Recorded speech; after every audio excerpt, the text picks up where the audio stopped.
Assalamualaikum warahmatullahi wabarakatuh. Perkenalkan, nama saya Ferry Pita Anugrah dari kelas 12 MIPA 3. Dalam video kali ini saya akan menyampaikan pidato yang berjudul Kejahatan-kejahatan luar biasa yang sering terjadi di Indonesia.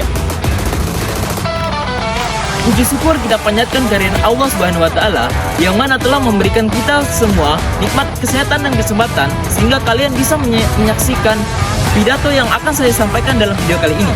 Tak lupa pula kita kirimkan selawat beriring salam pada baginda besar Nabi Muhammad SAW yang telah membawa kita dari zaman jahiliyah ke zaman yang penuh dengan ilmu pengetahuan dan teknologi seperti yang kita rasakan hingga saat ini. Teman-teman semua yang berbahagia, video ini saya buat untuk memberitahu kalian semua tentang kejahatan-kejahatan luar biasa yang sering terjadi di negara kita tercinta Indonesia. Seperti kita ketahui bersama, pada zaman sekarang, tindak kejahatan semakin merajalela terjadi di negara kita. Meskipun kita tahu bahwa Indonesia memiliki sistem hukum yang kuat, akan tetapi masih saja Indonesia menjadi salah satu negara dengan tingkat kejahatan tertinggi di dunia. Oleh karena itu, saya akan menyampaikan apa saja tindak kejahatan luar biasa yang sering terjadi di Indonesia. Jadi, tindak kejahatan luar biasa yang sering terjadi di Indonesia antara lain: 1. Tindak pidana korupsi. Indonesia menjadi salah satu negara dengan tingkat tindak pidana korupsi tertinggi di dunia. Tindak pidana korupsi dikelompokkan sebagai kejahatan-kejahatan luar biasa karena sangat banyak memberikan dampak negatif bagi perekonomian Indonesia. Salah satunya dapat mengganggu kestabilan perekonomian yang ada di negara Indonesia. Selain itu, tindak pidana korupsi dapat mengakibatkan kebodohan, kemiskinan, kecemburuan sosial, dan juga dapat menghambat sistem pembangunan yang sedang dikerjakan oleh pemerintah. Oleh karena itu, kita harus membuat sistem peraturan yang dapat menghukum setiap pelaku yang ingin pelaku tindak pidana korupsi dengan hukuman yang seberat-beratnya, sehingga tindak pidana korupsi tidak terjadi lagi di negara Indonesia. 2. Perdagangan narkoba. Perdagangan narkoba semakin marak masuk ke wilayah negara Kesatuan Republik Indonesia. Bahkan yang lebih berbahayanya lagi, yang membawa masuk narkoba ke wilayah negara Kesatuan Republik Indonesia adalah anak-anak muda yang berperan sebagai generasi penerus bangsa. Tidak hanya berperan sebagai penjual, bahkan anak-anak muda menjadi berperan sebagai pemakai, bahkan pecandu narkoba. Ini adalah situasi yang sangat berbahaya bagi bangsa Indonesia. Karena anak-anak muda yang menjadi pecandu narkoba akan mengalami kerusakan mental bahkan kematian. Oleh karena itu, pemerintah harus gerak cepat dalam menangani masalah ini.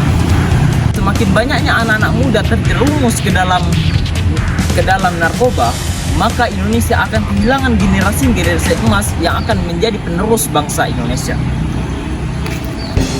3. Aksi terorisme. Aksi terorisme adalah salah satu aksi yang sangat berbahaya bagi integritas bangsa Indonesia. Aksi terorisme dapat mengganggu sistem kestabilan keamanan dan pertahanan yang ada di Indonesia. Selain itu, terorisme juga dapat membuat kegaduhan, kekacauan di lingkungan masyarakat.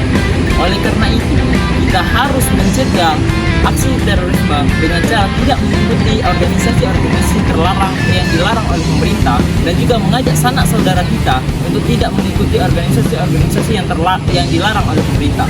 Dengan begitu, kita sudah berperan untuk membuat aksi terorisme tidak melebar di lingkungan masyarakat.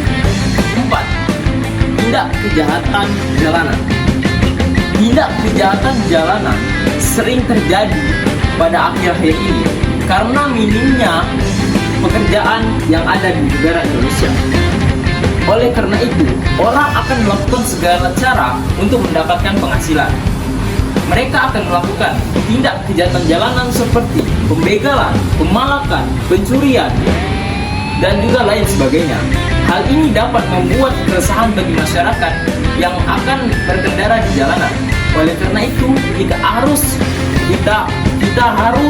berhati-hati dalam berkendara di jalanan. Selain itu, kita harus menghindari jam-jam yang rawan akan tindak kejahatan jalanan untuk agar kita terhindar dari tindak kejahatan jalanan. Dan yang terakhir ada pembakaran hutan.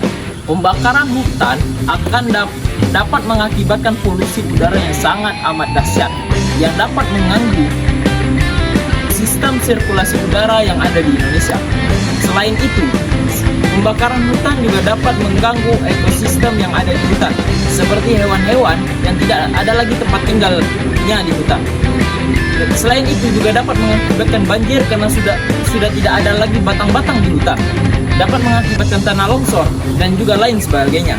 Oleh karena itu, kita harus menjaga hutan kita agar terhindar dari pembakaran-pembakaran yang dapat mengakibatkan banyak dampak buruk bagi kesehatan lingkungan. Demikianlah pidato singkat yang dapat saya sampaikan tentang kejahatan-kejahatan luar biasa yang ada di Indonesia. Maaf bila ada perkataan saya yang dapat menyinggung hati teman-teman semuanya. Saya akhiri, wassalamualaikum warahmatullahi wabarakatuh.